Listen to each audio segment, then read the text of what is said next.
Caitlin, and I am 26 weeks pregnant with baby boy number 2.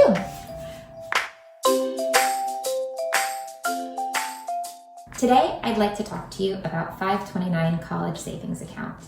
Did you know that you can open up a 529 for a child before they're even born? Well, that's what I'm doing today for this little guy. I'm setting up the 529 today. I'm going to be the owner, but I'm also going to be the beneficiary. Once he's born, I will update the name of the beneficiary to him once we pick one, hopefully. So I'll update the name, the date of birth, and the social security number. And it's that easy just to change the beneficiary.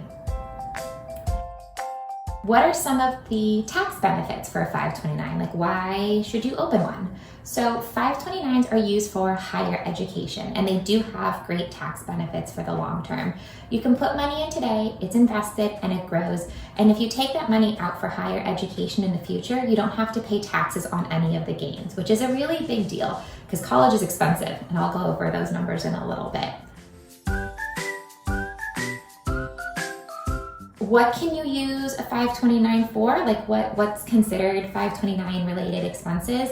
That could be any sort of tuitions, that could be room and board, textbooks, school supplies, so anything that you would need for college. But you can also take out $10,000 a year to help pay for school before they get to college. So if we decide that we want to send him to a private high school, we can take $10,000 out a year to help pay for the tuition of the private school before he gets to college.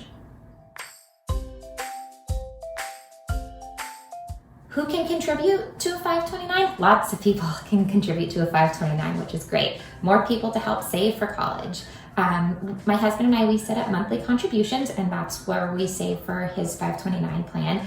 But other people can make contributions like grandparents, aunts, uncles, siblings, friends. I have many friends and clients who say that they have grandparents or relatives that give contributions for birthdays or holidays rather than buying toys. So it's a great resource, and it helps get you a little bit closer to that college savings number.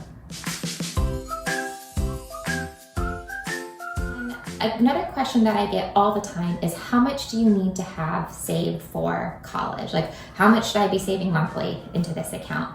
Well, I think that depends on a few factors. One is, what do you want to pay for? Do you want to pay for 4 years of a private school? Do you want to pay for just tuition? What is your goal? So I think that's the first question that you need to ask yourself.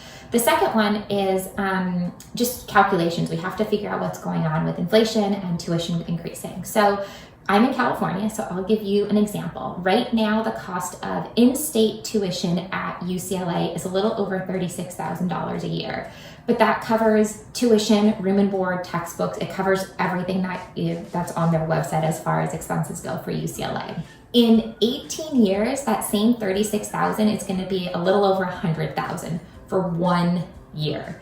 That means for this guy to go to UCLA for 4 years, it would cost about $430,000. Again, $430,000 for one baby to go to UCLA for 4 years.